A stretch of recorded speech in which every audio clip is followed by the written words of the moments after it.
Shit's Gone Sideways. We are back with another episode of Shit's Gone Sideways. I am here with comedian Chris Ryan. Chris, thanks for coming on. Thanks for having me, Andrew.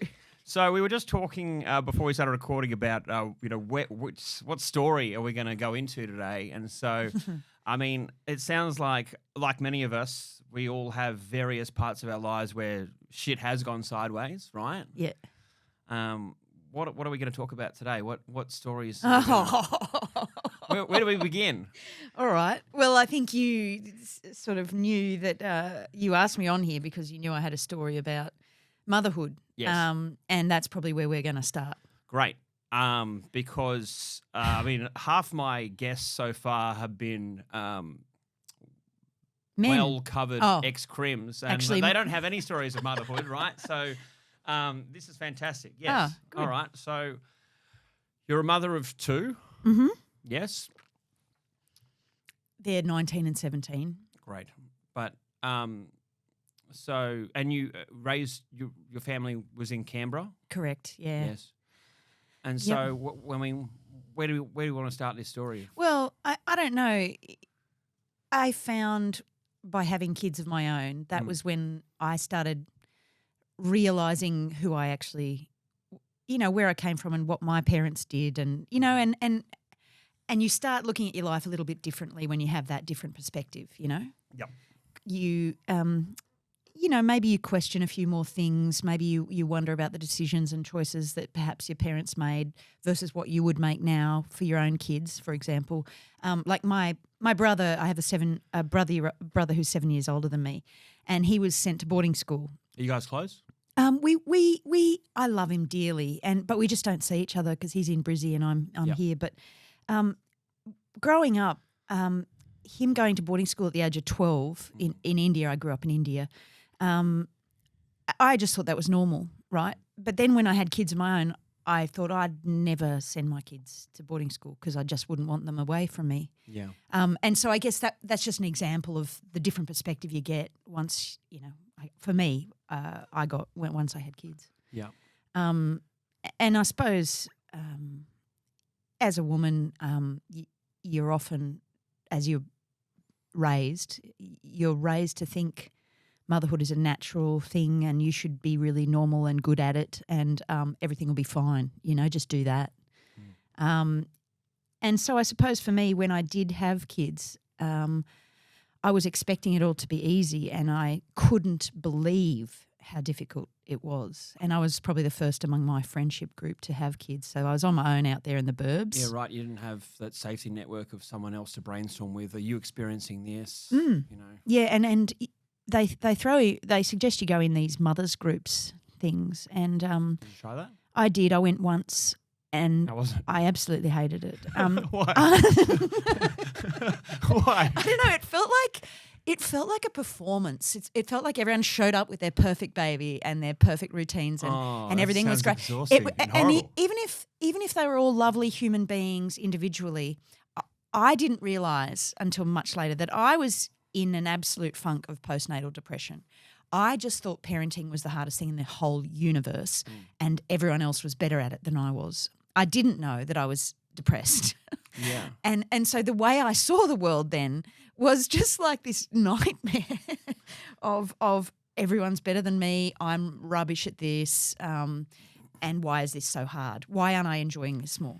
So, my understanding of postnatal depression is so limited, right? I only understand it as women who have given birth that experience depression and sometimes even kind of resentment for their child, or like there's complex feelings around all this kind of stuff. Yeah, I think it's a spectrum of things that happen. For me, I don't know. I'm not an expert on it either. Yeah. I just know what happened to me. And how long did it take for you to be diagnosed? 3 years. So I had 2 children before I was diagnosed. Yeah, fuck. So you just you had no idea I was that just these muscling. feelings were like an actual. Yeah, I was just muscling through. So, and for me, I think it presented as anger quite often. So I was, I'm sure you know about this. You've probably done plenty of work on yourself. I know you have. Anger is a secondary emotion. It's usually used to hide sadness or fear. And because the world is not comfortable when we're sad, or we're not comfortable when we're sad or afraid, so we cover it over with anger. Well, that's at least been my experience, and that's what my psychologist has told me. So I would be angry to sort of, as a self-defense mechanism almost, like stay away from me. I'm angry. And I was terrified of someone calling me out on, on how was I going as a mother. I was terrified of someone saying, you don't seem – I thought someone would say, you just don't seem to be very good at it. What's going on with you? And I was just so afraid of that question that I just was full of bluster and like, I'm busy. You don't know how hard this is, you know. Would you have bitten their head off if they Yes, asked of you course that? I would. Yeah. And in fact, one friend who I lost actually over this, she did have the bravery to call me out on it. And she suggested to me that I might have depression. And you didn't want to hear that. I told her, you haven't had kids, you don't know what you're talking about. I haven't been sleeping. It's just hard, okay? Fuck. I mean, that's so hard for a friend to try and be honest with someone about a difficult conversation and then lose the friendship. Oh, over totally. it. Yeah, it was very bad. She was right, but this is the point though. Well, that's why friends so often avoid having hard conversations with each other, right? And also it's so important if you think someone in your life has something going on with them mentally, it's so important to say it right, to ask the right questions. You don't tell them your diagnosis without a PhD, for goodness sake. You know, what you do is you ask, how are you?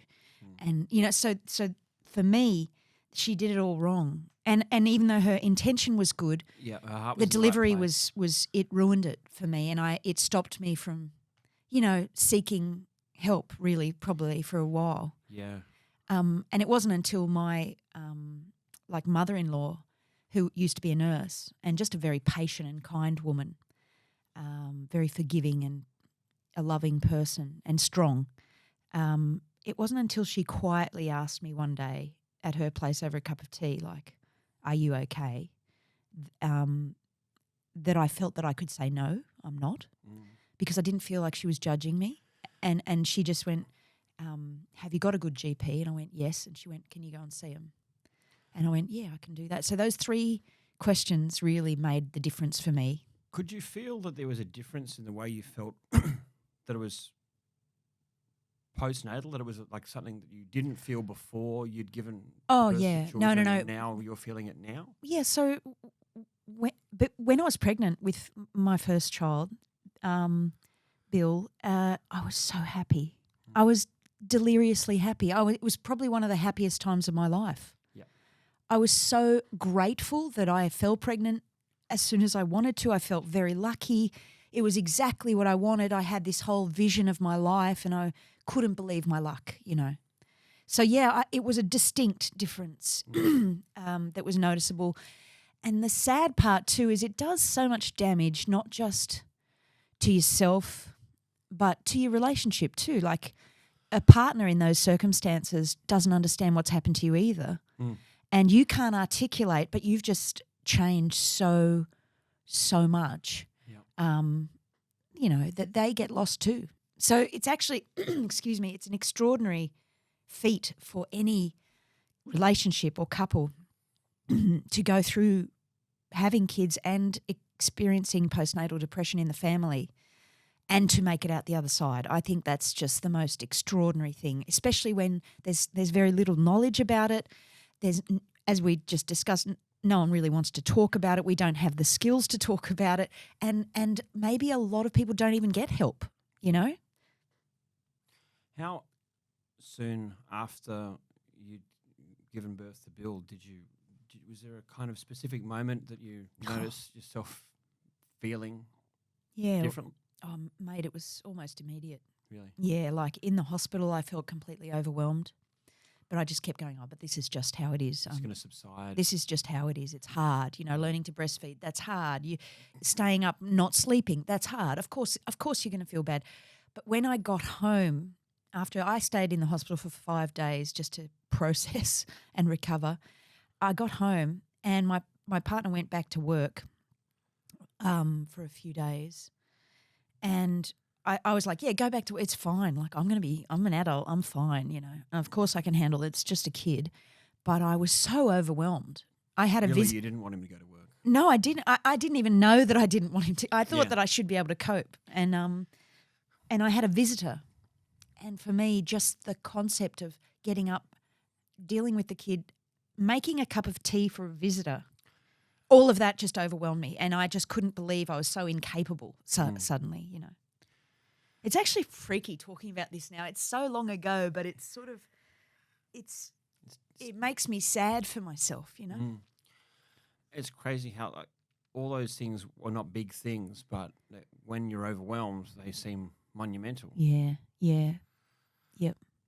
And so obviously it was having an impact on your relationship with your partner, but also, I mean, did you feel that it was affecting how you felt about your children?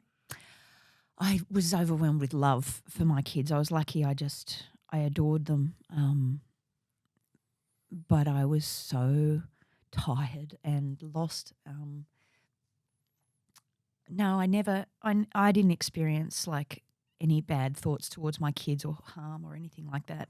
And I know there are plenty of women who do, and they're probably so ashamed and scared that they don't even talk about it. Yeah. And that's tragic. Yeah. But yeah, I adored my children, and and I still do. And so I suppose they got me through, really, because they were just so beautiful. And so what was the path to diagnosis?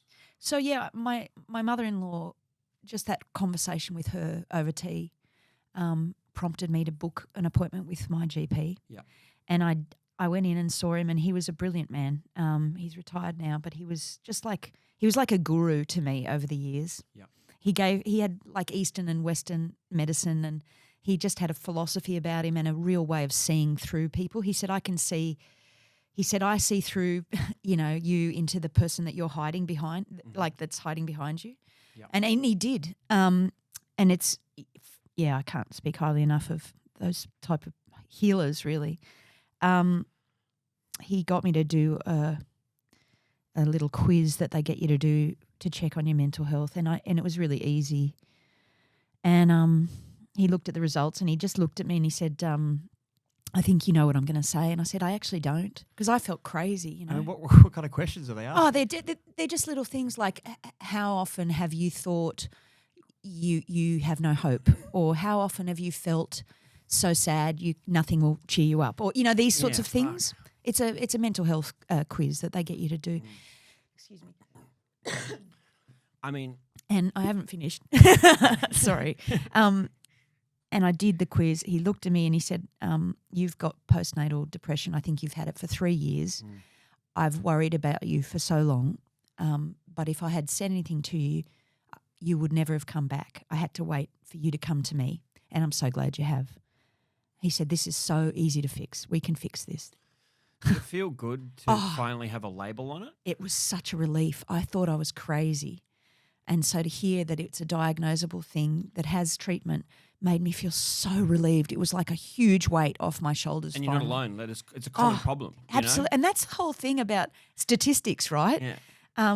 And in psychology, I used to want to study psychology, but then I learned that there were statistics involved, and I was like, oh, this is bullshit. I hate maths. I'll never do that. But now I know why that's important. It's like you're part of a bell curve. Yep. You don't have to – you're not actually a special snowflake, the only person on the earth to have felt sad about this shit, you know?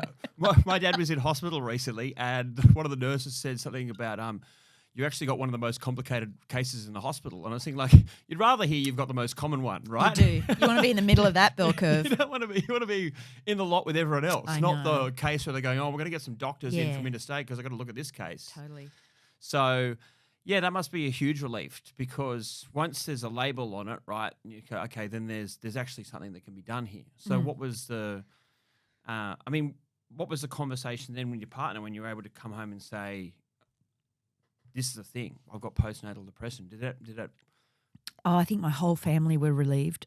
Like my partner, my mum and dad. Mum and dad had been so worried about me for so long. It kind of demystifies it a bit. Oh, I think they were scared, that there was something deeply wrong and it could never be fixed. I was broken, and I don't know. Great news, it's just postnatal depression. Yeah. You know what's weird? We actually went out to dinner. We figured it out. It's just depression, guys. I know. And I was like, there's drugs for this. I can see a counsellor. It'll all work out. And I was so happy. Yeah, it's mental, right? Yeah.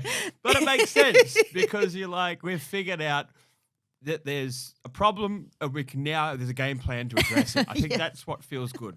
You're not just going to carry on and that's thinking, what the fuck's wrong with me? Exactly, and that's why I want to talk about this shit, because it is a good news story in the end, because if you can just get over that little part of asking for help, everything gets better from there, it definitely does.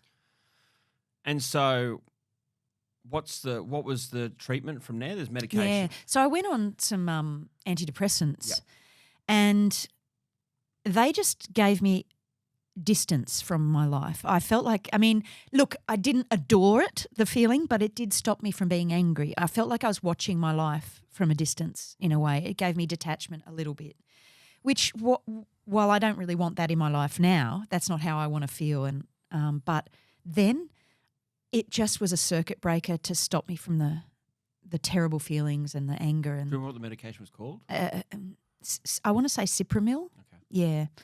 And it was, it got me through. It didn't fix me, like drugs alone, in my view. And I'm not an expert, this, but for me, drugs alone did not really heal me. They just were a circuit breaker. Yep. I was on them for a couple of years. Was there counselling combined with the? Well, no, I didn't do that, and it wasn't until many years later that I did. And I do think. Did the doctor recommend that at the time? I think he knew that I was overwhelmed, and that there was probably so much stuff. I don't know. He didn't.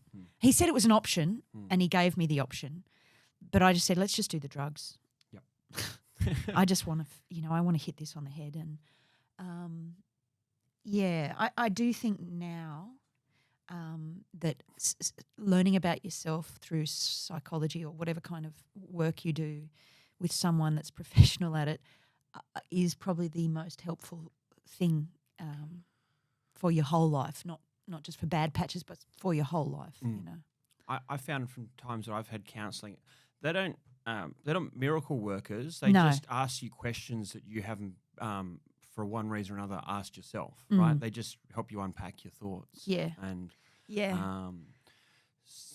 you can do that with a friend if you have someone that's willing to ask you the right questions. But I've found that I just never would do it unless I'm sitting in a room with someone asking it, and then you. But also, like a friend doesn't have the skills or experience to know what because like we hide stuff from ourselves. We tell ourselves stories, and we tell our friends stories that make us feel good, or like that we're the hero of. Even.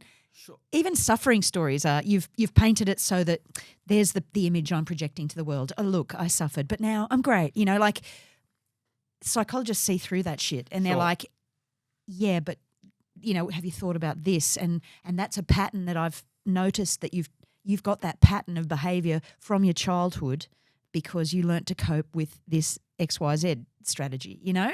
Yep. So it's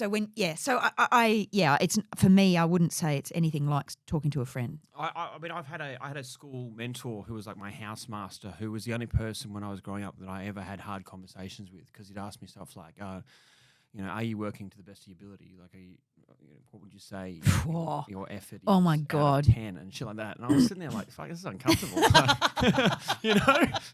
Because I had to face these realities that I didn't want to talk about. Man, I don't want to answer that question right now. Not after the night I had. Yeah, right. So, okay. So you're on the medication, and so you've got 2 kids. Yep. You addressed that, the postnatal depression. You figured out that it had a name 3 years into having it. and then you were back at work. You were working again at this stage, and Yep. I mean, did you find your relationships within your family improved at that stage? Yeah, I think so. It definitely got better. And yeah, I mean, it's hard. Like it's really hard having young kids. I mean, it's glorious and it's the best years of my life and it's the best thing I've ever done. But it's also the hardest thing I've ever done and it's probably broken me forever. Yeah. I'm a different person because of it. Yeah. So yes, it was difficult. Like it wasn't all easy. And I guess for me too, I didn't know about myself that I actually like the spotlight. I didn't know that. I just thought that was just something wrong with me, that it was just a show-offy, weird vibe that needs fixing, from school. Like, oh, yeah, I like to be in the play and whatnot and sing and this and that. But I just thought, no, well, that's just you being immature. Grow up. Okay, and then how did that progress to actually deciding to try and do stand-up comedy? Yeah, so I guess I didn't go straight to comedy. I started singing in cover bands. Really? Yeah. That's cool. So I did that. I sang in a cover band before I had kids. How did you find the band? Literally, how did I find them? Yeah. At a party. I was at this party down the coast. I was a journalist down in Maruya, and I went to this party and people were strumming on a guitar singing along. And so I knew one song. It was a Tracy Chapman, You're like, hey, you guys need a vocalist? No, I played and sang this song and this hippie dude came up to me and went, hey, do you want to sing in our band? And I went, yes. Amazing. And so I did. And we played a few gigs down the South Coast and actually I got together with the father of my children on New Year's Eve playing Bermagui Pub. And we were in that. I was in that band for about 6 months before we had a gig at the Maruya Golf Club, I think it was. And at one point, because there were two brothers in the band. What was did the band have a name? Oh, fuck. I can't remember what it was called. I can't remember what we were called. But the two brothers had a punch up on stage and then the band finished. I mean, I'd pay for tickets to that show. I mean, it was quite dynamic. And then after when I moved to Canberra, I joined another band. And this was pre-kids too, right? So that was my first dabble into adult spotlight behaviour. Performing. Yes, correct. And that band was called Mr. Hanky, the Christmas poo, from South Park. You're lying. No. Mr. Hanky? We called ourselves Mr. Hanky. Oh, my God. Why? Because it was funny. That is very funny. And it also sets the bar low. I mean, it's I don't even know. Mr. Hanky, I know. the Christmas poo. I know. So we did really loud rock covers like Nirvana and Foo Fighters and The Pretenders and Alanis Morissette and stuff like that, Melissa Etheridge. So I did that for about a year or a bit more and then I just didn't want to do it anymore. So yeah, I guess the comedy, I don't know, I always wanted to try it. But you had always had this interest in performing, this bug, and then you kind of parked it for many years, right? So there was and had kids, cover bands, had kids, yep, and so this was just bubbling away underneath the surface. And then what was the catalyst? Raw comedy competition, a deadline. Creativity loves a deadline, and I just thought I can write 5 minutes for that. A friend told me I should go in it. I went, yeah, righto, I will. Yep. And so I wrote 5 minutes, practiced it. Didn't know what I was doing because I'd never been to an open mic. I didn't know comedy was a skill set really. I didn't know anything about it except that looks like fun. I reckon I'll have a crack, And so I did it. I went well. I came up to Sydney, went in the state. Where was the heat? It was in Canberra at Tilly's. Okay. Cool bar. Cool. And then came up and was in the semi-finals or whatever in Sydney and I sucked. There were so many better performers. I didn't know what. I think Cameron James might have won that. I can't remember. But I just remember thinking, oh, I don't know what I'm doing. This is embarrassing. But I got the bug and I just kept doing it. Yeah, because I was going to say, even if you sucked, were you having fun? Oh, I loved it. Yeah. I absolutely loved it. Yeah. So much. And then it became part of my life and I finally had this outlet for creativity, and also it's a really great way to process bad things, right? Yeah. And bad people. You can just talk about it and make it funny, and then it loses its power over you. So I know you were surprised when I chatted to you at your place about the fact that even though I come across as a very happy-go-lucky person, all my comedy really comes from a place of anger and rage, right? And, so, yeah, I find it a total outlet for all the things that I'm pissed off about my, my own failures and shortcomings and, the humiliation of arrest and prison and, friends and people, loved ones ditching you and all this kind of emotions that are so raw. I needed to it's either this or punch the wall. Yeah. And so I thought making people laugh seems like a much more productive way of getting it out. So, yeah, I totally get it when you say that it's kind of an outlet for that. Oh, yeah. Yeah. And it's a very healthy one, isn't it? I think so. And it's free. I mean, and if you're lucky, you can eventually get paid. It's a miracle that I'm sharing my dumb thoughts, and this is a job. How? But you see all these comics, and off stage they're all like these depressing, miserable people. Oh, come on, we're not like that. We're not like that. But then on stage, they're there trying to make everyone laugh. It's such a weird. There's a weird psychology to it. Yeah, I mean, yeah, it's true. Like, people who don't do comedy, if you tell them that you do comedy, they're like, "Oh, I bet it's lots of fun. Is it so much fun backstage?" No, we're all on our phones and biting our nails and you're playing chess. I don't know. We're not. We're not there high-fiving each other. Some raucous party. No. So, what did your partner think when you were like, "Hey, random thing, I'm going to do comedy"? He didn't find it random at all. He thought that was absolutely on brand. That's cool. Yeah, he was totally supportive, and the whole of my career would not have been possible if it weren't for him. Like looking after the kids, earning money, because I ran a small business. I didn't make that much money, and then comedy, of course, didn't make much money for a long time, and still, is yet to, I believe, reach its peak. Yes, let's say that. Let's say that. So yeah, no, he was very supportive, and I think it's unusual for a mother to go into comedy at 38. It's very unusual. All of my compadres, my contemporaries who are mums in the suburbs and stuff, the last thing on their mind was getting on stage and sharing their personal thoughts. Yeah. So did you feel any pressure in regards to that? A bit, like what happens is, as a mum, if you have young kids, and there are brilliant comedians out there now. I'm going to name people like Bron Lewis, who are young mums who are on stage. When you're on stage and you're doing your stuff, sometimes you'll get asked backstage, "Oh, well, who's looking after the kids?" No guys get asked that.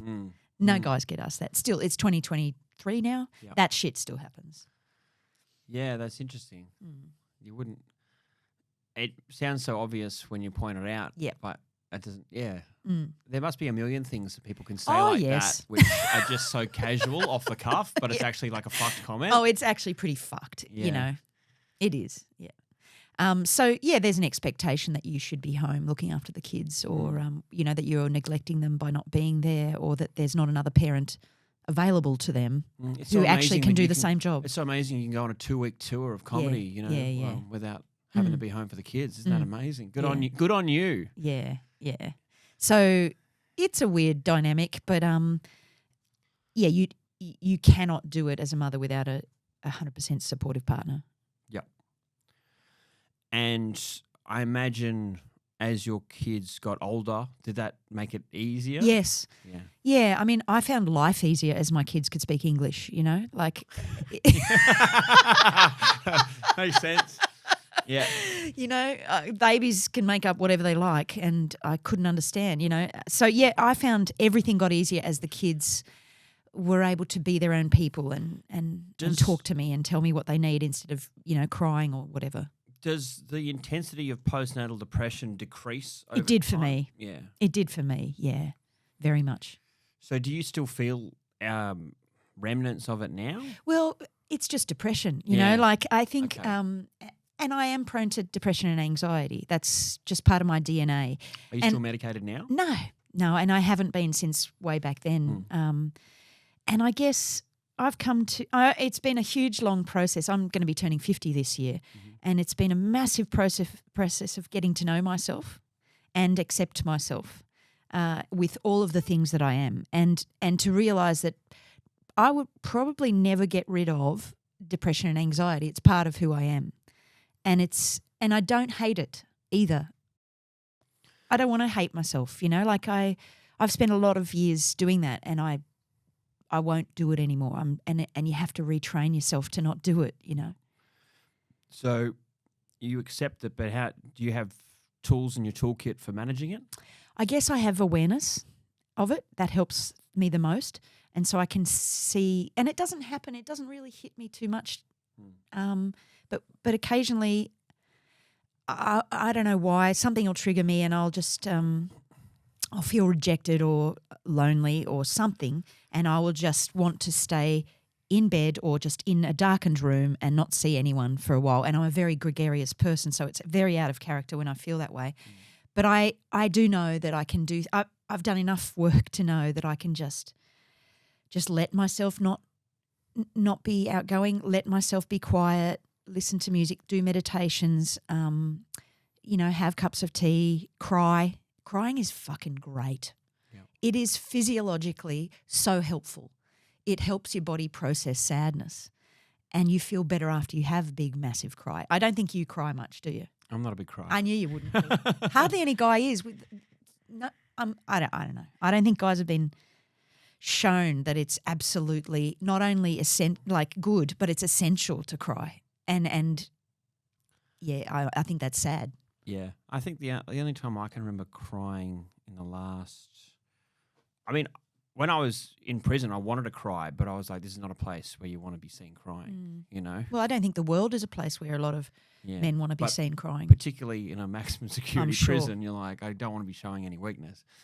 So I just lay in bed thinking, like, fuck, I don't even feel like this is a place where I can show any emotion. I just can't. I can't believe that. I can't believe you went through all of this. Well, I broke the law. I know you did. No, I'm not sorry for you.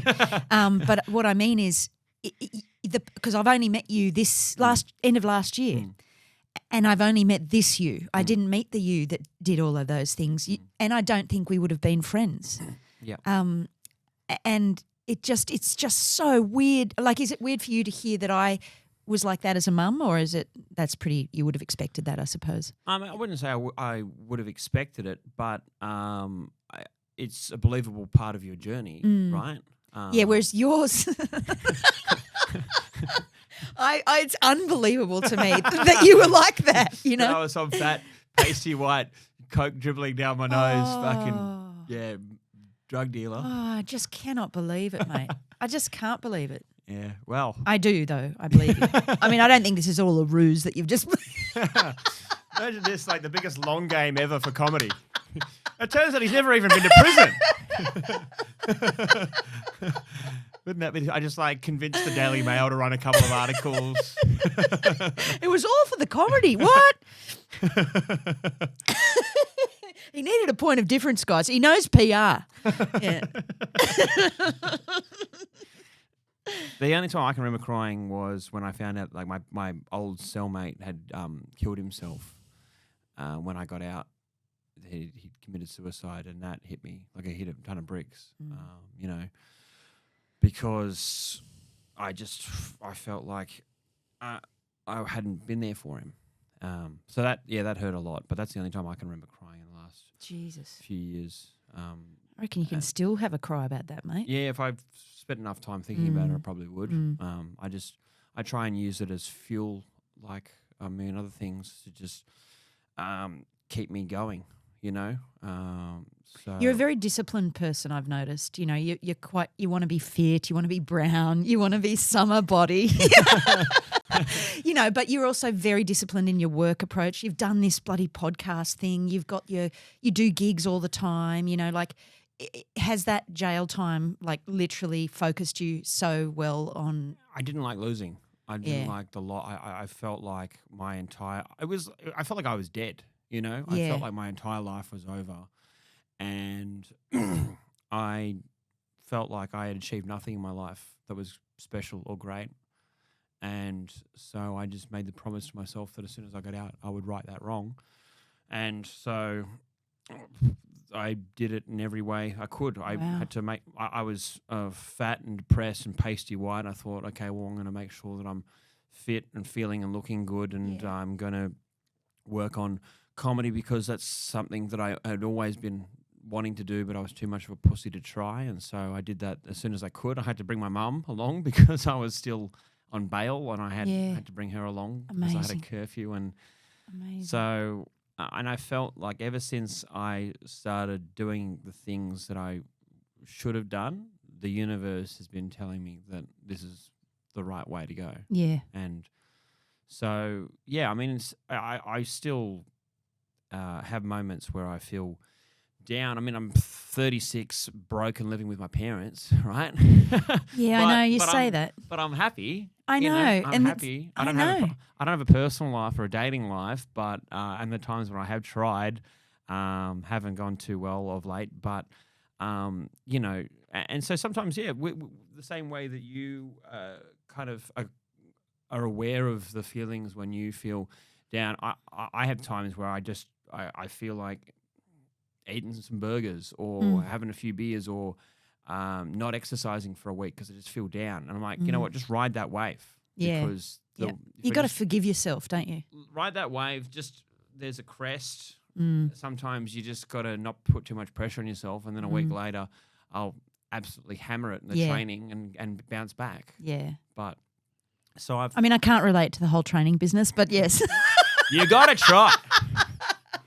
No, I do go to the gymnasium, just not like you. I know how important that is for my mental health, as they say now. Like, there's so many things I've learned. True. I undervalued sunlight so much because I was just a drug vampire. For so long, sitting in the darkness for my entire life. Like, we'd joke if someone opened the blinds, I'd like hiss like a vampire. Like, what are you doing? And like, it was like, Jesus, it's ridiculous. I just can't relate to that. No, so, most people can't. So weird. Not many people can. But so now, like, all these things, I forgot how good I was going like 5 days on a coke bender with no sleep every week for years. And so I forgot how good the body can feel.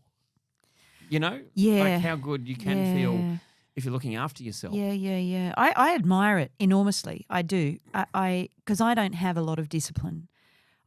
I'm trying to with in my life, in my whole life. Just, you know, I'm not known for my discipline, but I do think it is a really great quality that I'd like to cultivate more of. I think all of these things come with momentum. Like, you can create momentum. I think small things. Yeah, Atomic Habits. Have you read that book? I haven't. Yeah, it's good. It's good, but I'm not doing it. You know what I mean? I'm very much a creature of momentum. That once I start doing stuff, it's easier to keep it going. I mean, now after I've done I think about 5 comedy gigs a week every week for the last 11 months, right? So it's like I think 240 or something. Now it's hard to. Now I feel weird if I don't get up and do it. Totally. And so that's kind of cool, but now I'm trying to balance that with the fact that I'm hurtling towards having to do a comedy show at the Melbourne Festival. And I haven't got enough material. I need to sit down and do some writing. Yeah. But every time I sit down, my ADHD brain kicks in, and I'm like down a rabbit hole on a stupid TikTok or something like that. The online life is destroying our brains. It is. We're cooked. I know. It's sad. I'm so the same. Do you enjoy your comedy now? Are you having fun with it? I love it. I mean, I do love it. I can't believe I get to do this. I feel very lucky. And I find the process of finally making myself sit down and write, when I finally do it, and I do everything to avoid it, but and I think it must be almost a perfectionism problem or something. Like I won't do that because it'll probably be shit, so I just won't do it and then it's fine, which is irrational. Yeah. But when I finally do sit down and start writing, I'm like, oh, this is interesting. I actually find this really challenging. It's fun. It's difficult. It stimulates me, and then if you get to say it on a stage and people laugh, it's like, oh, this is the best thing in the whole world. I can't believe this. Yeah. So yes, it's brilliant. I love it. Is there a way to force yourself to get to that point faster? And if so, teach me. Oh my God. One thing that I was doing last year, which worked, was I read this book by Stephen King about writing. I read it too. Stephen King on writing. On writing. Yeah. It's great. And it says just start by writing like 1,000 words a day. Yeah. And so I did that. Oh, did you have? I didn't. Not with comedy, but when I was writing my book. Okay, great. So I did that every day. And then suddenly it's 80 days and I've got 80,000 Oh, that's amazing. words on the page. Wow. And I was like, holy shit, it just works by, I just sit down in the morning and I would just force myself, I've got to do 1,000 words a day. That's my job. And it didn't take as long as you think. But then the fact that I didn't want to try and write more than 1,000 because I thought if I try and fail, I'm going to be discouraged. Whereas if I set it as a realistic goal and I nail it, it's going to keep me wanting to keep doing it every day. Wow. So I might have to try that. I just remembered that today, and I was like, I'm going to try and do that with comedy, even if I said it as Me too. Even if I said it as 500 words. Okay, I'm not let's sure catch up and see how we go. All right, Let's hold each other accountable deal. to that. Because I think if you set yourself a goal, I just get down with my coffee in the morning. Yeah. Try doing it. The morning don't you find it's really easy to wake up and get on your phone and be a loser all morning? Absolutely. And I'm sick of that. Like Yeah. I would like to change that habit. I am trying to bring exercise into my day every day, I think which is a new one for me. I think it's so important to have discipline with the fitness. It helps me to have discipline in other areas of my life. Yeah. So they're all interconnected. I know you're right. That is a very mature adult thing to say, and I know it's right. And I used to rally against it. I don't know even why. I'm quite contrarian. So when people start saying, you really should join the gym, or, the gym's great, you should try it. You got to watch Game of Thrones. Yeah, I'd just be like, nah, hate it, don't want to, nah, not gonna. Don't even know why, just because I'm contrarian. Yeah. And but when I finally joined the gym, which was some years ago, believe it or not, I did it not for my physical health, but for my mental health. That's what got me across the line. I was like, okay, I don't believe in, this is a whole nother tangent, but, women traditionally experience a lot of body shame and hate their bodies. And I know a lot of people feel that way anyway. And I felt that way. Yeah. Okay. So I really hated the idea of trying to make your body look like what it should be on the, magazines, etc. So that's what really pissed me off about the idea of even joining a gym. But then it wasn't until I realised actually it'll make my brain feel better that I thought I could accept going to the gym and working on my body. Yeah. I have to do it as an absolute necessity just purely for my mental health. I mean, all the other things are bonus, right? Yeah. In terms of just physical health, that's a bonus. But the mental piece, not only in terms of just keeping me positive, but also helping me to have a regimented schedule that then I go, okay, that's done. Now what's next for the day? So I have to start. I always have to do it in the morning because if I'm trying to do it in the evening, I'm too fucked. But if you do that first thing in the morning, I feel like the rest of the day feels easier to try and be productive. Yeah, I agree. It's like the same thing when they talk about, like in the Navy or even Jordan Peterson talk about like things like about making your bed. It's such a little thing, but if you cross that off, then there's you feel like a person that has a made bed. You've ticked off a box. Yeah, you've started the day. You're doing things. You do the washing next? up. Yeah, exactly. So I feel the same when it comes to training. And I do boxing as well. Oh, great. About 2 or 3 times a week. Yeah. Just because. Super early in the morning, as I recall. Yes. Yeah. Yeah, early in the morning. Or on Saturdays I go in Spa. Because on a night out, like, with the crew, you'd be like, no, I'm going. I've got to be up at 5 in the morning. Well, it's either boxing or community service, right? That's my two things at the moment. So, yes, I've done, 107 hours or something like that. I've got 93 to go. Get it done, boy. Got to get it done. Yeah. Yes, before... Never mind. Otherwise, they'll send me to jail. Yeah. Yeah, we can't have that happen. No. Again. I can't imagine how embarrassing it would be if I went back to prison because I only did like 180 of my community service. I did know there was a girl who I saw briefly when I first got bail when I was on a house arrest. She was a very lovely girl that came to like hang out at my house. Right. And she went to prison. She spent time in prison because when she was younger, like in her early 20s, she just refused to do her community service. Oh, my God. And then she got sent. It's like when your mum tells you to make your bed or whatever, clean your room. She's like, nah, not gonna. No. And then she got sent to a woman's prison for like 6 months. Oh. Yeah, so. Wow. 6 months of time instead of doing community service. Yeah. So, Whew. I mean, it's pretty stupid in hindsight, but Wow. people do stupid things. I mean, Man, we all do. We all do. We all do. Yeah. So you're doing Melbourne. Yep. What else? I mean,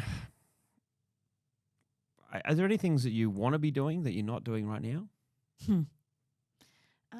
I mean, probably a lot of things, but things that you. No, I really actually feel like I'm heading towards where I want to be. That's a cool feeling. It is a cool feeling. Yeah. I definitely would like to tweak some things. So I would like to be more disciplined, and I would like to work harder at the things that I want to be good at.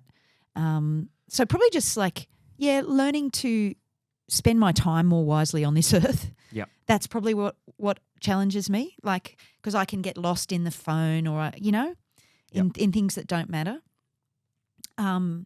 I would like to spend my time more wisely. Yep. So, writing, exercising, catching up with friends, probably not drinking would be a great thing for me, and that's probably where I'm heading in the years to come. In the years to come. Not this year, maybe not the next year. I had comedian David Boyle on last week, and he was talking about the moment that caused him to give up drinking. But it was so funny, he had all this shit hit the fan. But then he was like, oh, yeah, so a year later I gave up drinking. The crisis point happened, but it wasn't until a year later. So he's like, oh, I had a farewell tour of drinking. It was so funny. It wasn't like it happened and then, no, that's it. No more. It's like, fuck, I've got to give it up one of these days. I mean, I gave it up in 2017 for a year. And did your it was life improve? So good. Yes, my life improved. So my comedy improved. My personality improved. Wow. My health improved. What made you just pick up the drink again? Oh, because I stupidly set myself a deadline of a year. I should have just said I'm just gonna. But that's what got me through. It was like, oh, it's only a year. You can do that. Yeah. But then by the end, I should have just kept going. And so that's sort of what I'm looking at probably again at some point is just doing that, doing a huge long stint and maybe just keep going. I do play around with the idea of doing it. I just like the fact that now I've severed the connection between drinking and my need to do drugs. That's a good one to sever, I'm sure. Yeah, because before I couldn't have 3 beers without suddenly wanting cocaine. Oh, God. Ever. And so for a guy that had mountains of cocaine in his house, always, it was very easy. And so now, that's the thing about 4 months prison was like 4 months rehab for me because it was like free rehab. Yeah, okay. In fact, there are guys in prison that I was talking to that got sent there because they broke the rules at rehab. Right? Oh. And they were like, they were like, that's fine. They'd rather be in jail because the rules are stricter in rehab. Oh, man. I'm like talking about, I was trying to get bail to a rehab place called Odyssey House. And there were guys like, oh, don't do it, man. Too strict. And I'm like, we're in a maximum security prison. That's crazy. Yeah, don't bother, man. Stay here. Oh, that's nuts, isn't it? Never have picked that. No, but that period of no booze, no drugs just reset my brain. Yeah. It did.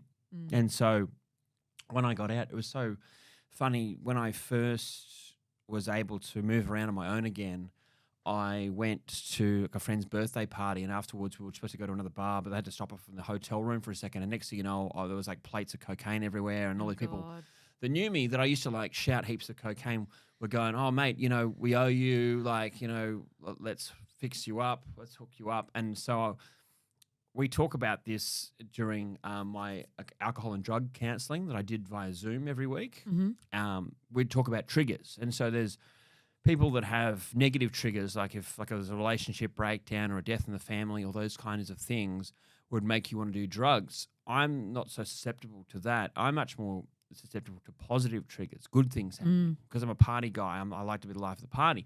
Yeah. So in this environment, it was cool to be like with people, having fun, being offered Coke, and be able to say no.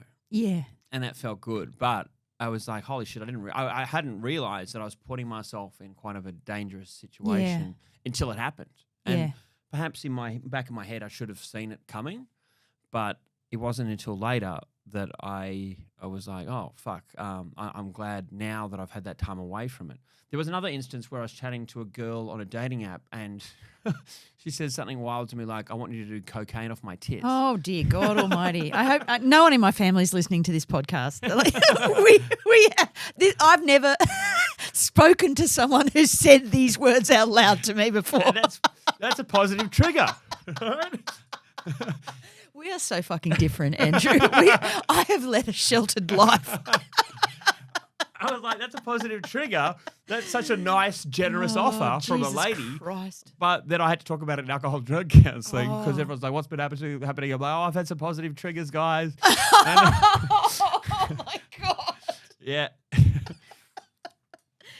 But a similar feeling happened the first time I did stand up in front of an actual audience and I did well. Yeah. I got such a high off it. I was like, it is a high. It felt like the feeling of me being high on Coke. Yep. And then I was like, oh, fuck, maybe I can get some. But luckily I had a curfew. Yeah. But that was the most dangerous, the most in danger I felt. That I hadn't anticipated that feeling. And so it was such a dangerous feeling. Yeah. And but now that I've felt it, I know what it feels like now. But it just caught me unawares. Yeah. And so it was quite a dangerous moment. I imagine. Yep. But luckily, those feelings of doing well on stage happen so rarely. I was going to say, mate, safe as houses. It's really not something to worry about, once a year, when So, no, now that I know the feeling, it's so much easier to manage. Yeah. But that's the thing for me. I know you've got to know yourself, right? The same with depression or anxiety. The more you know about yourself, the better. And so, yeah, for me, I'm far more susceptible to positive triggers than negative triggers. But I also feel like, yeah, it's been so long now, I can handle not doing drugs. And I actually like the idea of me being kind of the drug comedian that doesn't do drugs. Yeah. Yeah. I mean, it's a definite point of difference, mate. Instead of all the other comedians that don't talk about drugs but do heaps of them, right? Yeah. Well, it's not me. Yeah, I'm just an alcohol girl. Yes. Old school. I kick it old school. Yes, but yeah. I mean, I still wrestle with the idea of not drinking. I found it kind of a crutch because I'd had so many nerves about getting on stage that I'd have a couple of beers. Yeah. Not heaps, but 2 or 3. Yeah. And then I was finding that I was doing that 3 or 4 nights a week at gigs. So then that actually adds up to quite a few. It's a slippery slope. It adds up to quite a lot. So that's something where I am trying to get better at just not drinking at gigs. Yeah, it is a real problem for me too. Like I don't drink before I go on so much. I have maybe one, but it's after that I probably want to do it. Especially if I'm at a gig interstate or like that I need to get a lift home from. Because it's far away or whatever, and I'm on at the start, let's say, of the night, and I've got to sit through the rest of the. I don't want to watch comedy, you know what I mean? I just It'll drive you to drink. Yeah, I just want to have a drink if I've got to sit there and watch every Fucking other hell, fucking comedian. I need something to make this funny, don't I? Yeah, I need something to make this funny. but yeah, I the handful of times I've done gigs drunk, I have absolutely regretted it. It messes with your timing. So you think it affected your Oh performance? yeah, totally, and I felt so bad about it. I mean, think- some circumstances are okay. Like they're in Canberra where I started comedy. There's a Christmas show, and I got to MC it last December, and that's a show that everyone's a bit loose for, and it's like a party with an audience, and I was MC, and you get to chat to the crowd, and I felt that didn't really matter. But in, if you did a festival show drunk, that would be unforgivable. Yeah. Yep. Because that's a whole hour of comedy where you're drunk. Can you imagine? It sounds horrible. It's a terrible idea. I'll never do it again. No, I'll never do that again ever. It seems I have likened it to playing pool in that you can have a couple of beers and suddenly I'm better at pool, but then it's a slippery slope because one beer too many and suddenly you're terrible. Yeah.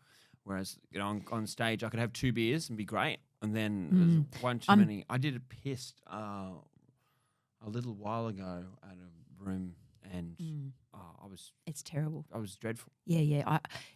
I'm so much sharper sober. I think everyone is. My timing is better. My head is working more quickly.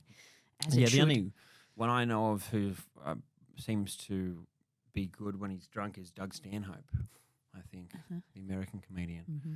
But I think it shouldn't be encouraged because No, it's a bad look. most people that think that they were good. The optics are bad, mate. The optics. You'd know about optics. I know about optics. Yeah, I know about optics. Daily Mail story from pizza man to party drug king. Yeah. It was funny. That article came out when I was at Parklea Prison. And my sister, Catherine, said to me, she's like, "Did you write this article? Because it talks about me getting arrested, but then it talks about how good my restaurant was. Oh, amazing. Like mostly. And then it mentions that I volunteered and fed the homeless and all this kind of stuff. And so it's such a positive story. Yeah. But Did you put up a press release out? But it's like, he's in prison for drugs. Fantastic bloke. Great restaurant.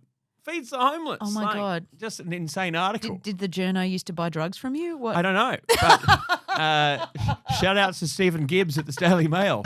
We're not saying that. That's that was a joke. Thank you, Gibbsy. Love you. He wrote a couple of articles about me, actually. And yes, so that was kind of one of the insane things about when I got out. Part of me wanted to just pretend that my prison stint had never happened and try and get another job in public relations, maybe change my change my surname or something like that, and just sweep it under the rug. It was just one Daily Mail story. I mean, not everyone would have seen it. But then I was like, no, I'm going to do the opposite here, and I'm going to just own it and start talking about it on stage and on camera. And so people that used to be my work colleagues or clients must be seeing me do prison food reviews on Instagram and TikTok and go like, has this guy lost it? Has he lost his mind? Like, no one, like, not everyone knew, suddenly they must be thinking this guy has completely lost. That's why it's such a compelling story. Because you really have changed so much. And so few people in life do change. They just tend to bumble along being the same person. I've talked about this with a few other guys about the fact that sometimes you need a major crisis point in your life to actually drive change. And I would not have changed I don't think, Mm. or at least in any kind of meaningful way, if it wasn't for Yep. the fact that it all fell apart. I can relate to that. Yeah. I don't reckon I would have done comedy Mm. had I not had postnatal depression.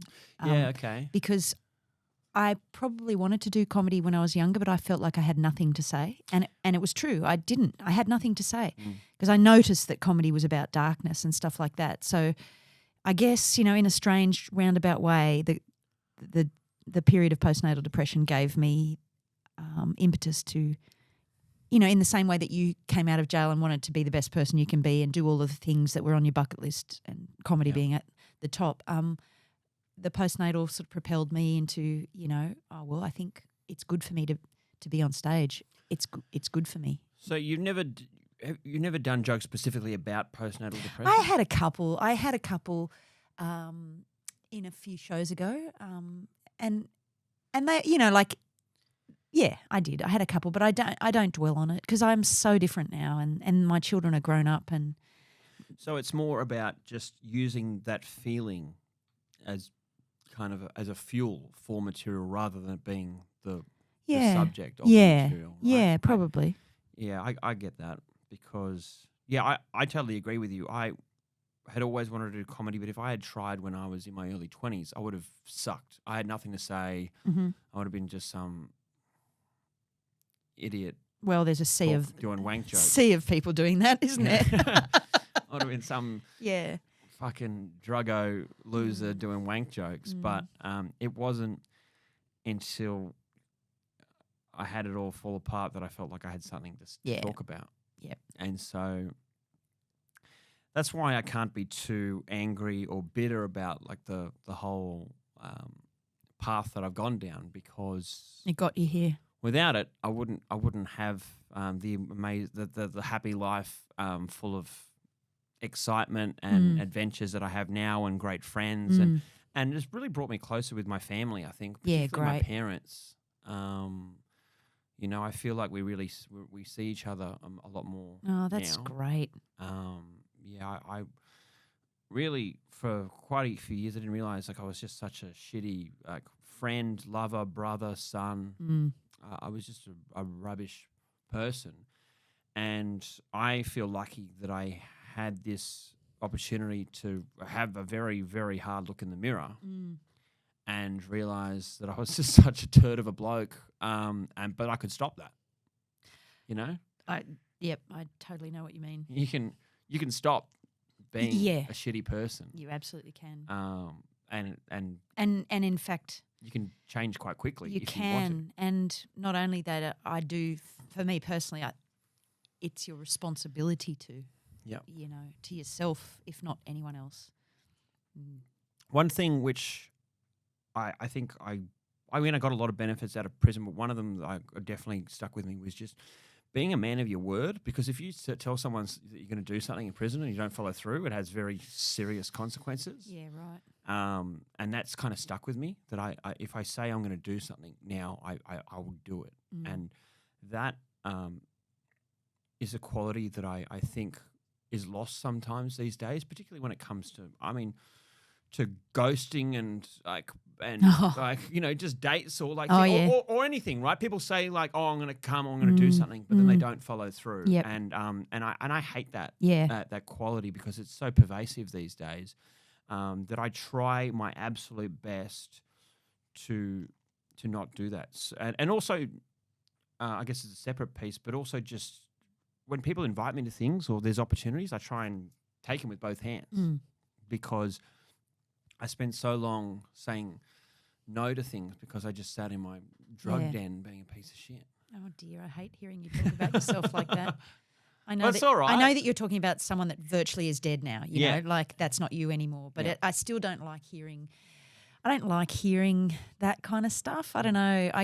I understand why you need to talk about yourself like that, but like I did a lot of time talking to a psychologist, and I've used bad language about myself for so many years, and just dismissively, almost humorously, talked about myself in such a bad way, and it's become part of my nature. And now I'm unlearning all of that. So I don't want to talk.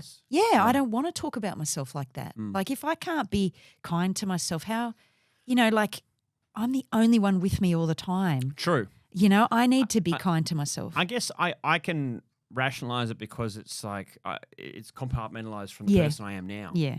You know, Yeah. that I can look back and say Yeah. these things because Do you have any compassion for the old you? Do you have any sadness for that person? absolutely. Yeah. You know, I wasn't trying to be a bad person. Yeah. You know, I was just I was, I guess, a bit of a lost soul. And, you know, I was swept up in my own addictions and selfishness. Ego. And ego. There's a whole bunch of things at play. But, you know, I wasn't out there trying to do anything bad to myself or anyone I cared about. I was just, I was just a bit of a broken person.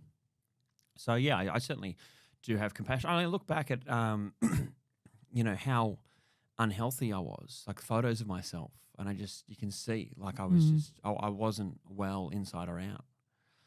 And so, I mean, I've gotten this second chance. Not everyone gets that. Yeah.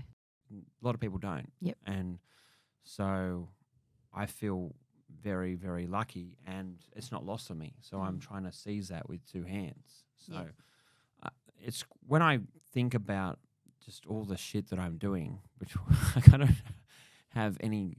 I used to watch so much TV and movies and shit like that. I don't have time for any of that now. It's just literally exercise, work, podcast, comedy. Yeah. That's it. And mates. You see mates. And mates. Yeah. And mates. Yeah. But, that sounds like a good little combo. It is a good combo. Yeah. It is a good combo, but and it also, I like being that busy sounds exhausting, but I like it. Yeah. I like being busy. It keeps me from doing bad things. Yeah, maybe. it's so true. My next festival show is actually called Busy. Yeah. Because do you like being busy? Well, this is the thing, you know. Yeah, I do. And I'm like you. It does stop me from, you know, wasting time. But we can trick ourselves into busyness that's not important, you know, and actually miss the boat on the really important things. So one of the lines I'm enjoying is, you know, like it's procrastination, for example. I do so many things when I don't want to do this real thing that I need to do. Yeah. So like, you know, if I need to do my tax, I'll do 17 other things I didn't need to do. Yes. But some people procrastinate their lives away. You know, they're like, I wanted to be an opera singer, but I'm just going to go on ahead and run the kids to school for 25 years, you know, and just use it as an excuse for not being the person you want to become, you know. And I guess, you know, for better or for worse, I've decided that, you know, I am who I am, and I'm going to live the life I need to live, and that's, you know. There's probably some psychological issues at play here, but What? No. I was going to say, for me, I like being busy because I don't like being in my own thoughts much. Yeah, I know. That's why people do it. They do. They keep themselves so busy so that they don't have a fucking second to reflect on what they are actually feeling in their hearts. People are terrified of feelings. Yes. We are terrified of feelings, so we just keep busy, you know. The absolute worst experience in my entire life was 2 weeks in quarantine in prison, where I was in a cell for 23 hours a day with no books and no TV, and I was just stuck with my own thoughts for days on end, and it was horrible. I bet it was hard. For someone who likes to stay busy, having absolutely nothing to do and just being stuck in your head, particularly when you'd just been locked up and you didn't know, like, and you couldn't get on the phones to your family, it was like the mental part of prison was way worse than the physical part. Yeah. And so that's the complete opposite of being busy. I was not busy totally all the time. Totally. And you know, the tragedy sucked. too is some people have a prison in their minds, you know. Absolutely. Yeah. A lot of people do.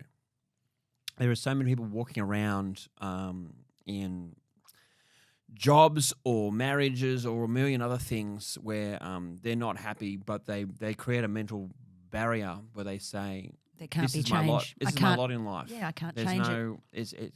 What would our friends think? How would I possibly go to a job that pays half as much, but I love 10 times as much because I'm used to this kind of lifestyle? There's a million excuses people can come up with that all lead them to do fucking nothing. Totally. And just continue for their entire And life. I don't begrudge them that. I mean, I understand that so much, like we're all humans. We're all connected. We've all felt that, we're the same. We just live in different houses, really. And I get it, Sometimes things are too hard. You think you won't be able to make any changes, but you bloody can. And, I mean, I've made some pretty big changes in my life, and it gives me great happiness to, take responsibility for my life and make hard decisions. And I've moved to Sydney. It's a big deal, and But you're enjoying it? I love this life. It's very exciting. And it's not to say, and I guess I'm covering this in my show this year a bit. It's not to say that everything's fantastic all the time, because life's not like that. Yep. In fact, you just have to make a decision and then make it the right one. There is no right decision. You just make a decision and you make it right. And that's what I'm choosing to do with my life now. It's like almost, I don't know whether I've had some kind of breakdown or something, but I do I do feel like I've chosen to take responsibility for my feelings every day, and I'm choosing to have good days, Yeah. as much as one can within one's circumstances. Yeah, I'm happy. That's cool. Right? It's not funny, but it's cool. Yeah. And I mean, when you realise, that it's absolutely on no one else except you to do that. And I think I lived too long in my life thinking someone else could make me happy, or that it wasn't my job to make me happy. Yep. And I was wrong. Like I can make myself happy. It's in fact on me to do so. Yep. I used to think that success or fortune or all these things would just fall from the sky, that it was just got to wait it out. But it's only now that I'm like, no, no one else is coming to help you. You got to go and do this shit yourself, and you got to do it through rolling up your sleeve and doing some hard fucking work, right? Yep. And every fucking video I put up on social media, I cringe and I hate it, and I'm like, this sucks. Everyone's going to hate it. I look like a fucker. I can't watch any of my old stuff, but I'm like, it's a means to an end, because I'm trying to build an audience so that when I eventually have a show on, people will come to it. Yeah. People aren't like, oh, who the hell is this bloke? They're like, oh, I've seen some of his stuff online. He's kind of funny. Yeah. Maybe that works, maybe it doesn't, but that's the. It seems to work. That's the model. Yep. So with your, I mean, what would you say is your audience generally? Oh, I would say smart people. No. People that like jokes? Really attractive, smart people. I don't know. Yeah, I guess it would have to be people that look like me, probably. Mothers, women, women of a certain age. I mean, I'm 49. I'll be 50 this year. I've had a lot of life experience. But it's not just. I'm not a mum comics as such. Like, I don't do mum comedy. It's just from my brain and my life, and because I have lived a lot. I get women in their 30s coming along and having a laugh. And so your background's journalism and PR. Yeah. Do you ever think with your put your PR hat on and say, I mean, how do I go out and capture this audience? Like, how do I get them, right? I know that's you asking me that, because I haven't done that yet. Well, no, I'm asking if you thought the thought. Oh my God. It's so transparent what you're saying right now. I'm asking, have you thought the thought? Have I tried hard enough? I look like an imbecile, an old school idiot, Andrew. I thought being funny would be enough, but it's not. You have to get on TikTok and be famous, and you have to do social media and all of the things. But even so, I don't actually know. I mean, there's a lot of unfunny social media comedians that are selling out shows, right? There's so many comedy adjacent people that jump in and do stand up because they've got a following on TikTok. And do I resent it? Yes, I do. But that's why. That's but why if you can't lick them, join them, right? That's exactly right. So that's what I've done. I've started TikTok, as you know, mainly inspired by people like you telling me that I fucking should. Get the fuck on there. And we'll see. I don't know if it's gonna. I haven't seen any benefits yet, mate. I think you just got to keep creating content and not be afraid to fail. That's what I've had to do by creating stuff, and sometimes it's dog shit. And sometimes it takes 10 seconds and it goes really well, better than you could have ever imagined. You inspired me this week to start doing this stupid piece to camera on my phone. For the footpath shit. Hashtag pathway. Yeah, footpath. Yeah. So, I took a photo of a bowl of frangipanis that I had found on the footpath, and I put some fucking quote on it just saying you can literally pick up flowers from the footpath and put them in a bowl at your place and no one will stop you. So don't tell me everything's bad. Happy New Year. And that got quite a few likes, and you said to me, that could have been a video. I'm like, oh. Yeah. And so then the next day I went out and filmed a Christmas beetle on the footpath. And then yesterday I filmed, I picked up some bowls and plates that were on the footpath. And so I thought, okay, well, every day I'm going to challenge myself on my stupid social media to film something that happens on the footpath. See, and I thought that was great, but you put it as a story, right? Right. And so those stories are going to expire in 24 hours and then it just disappears. Oh, okay. Whereas if you post it as like a reel, oh my God, then at least it'll be there forever in perpetuity. Fuck, I'm always learning. Right? God damn. But, hey, but the first step is... Oh, okay. Is having that brain to think, okay, can I create something, right? Yeah. Because then one of these days you'll find lightning in a bottle, you'll do something and it just kicks off. Okay. And you think, righto. okay. I'm all living, loving, learning, Andrew. So am I, every day. Mm-hmm. Some days things go well. Sometimes I cop vitriol on social media, but True. But it's all part of the learning process. Yeah. I think that when I've done that stuff and I just put things out into the ether and you think it's stupid or no one's good, but then when you I took a week off posting my prison food reviews and I get DMs from people like, where's the next one? I can't believe people want to see this. I know that they do. You're doing great on that. I can't believe they do either because I'm like, I'm up to like day 30 of day 125. I've got like another 2 years to go. And I'm like, unbelievable. I can't keep posting these because they're so shit. But there's a following, mate. You got to feed the hungry. Oh my God. I'm going to have to just start doing like just the best. I'm going to have to do the best of days because I can't be doing this every week for the next 2 years because. Yeah, you don't need to tell me why. I understand why.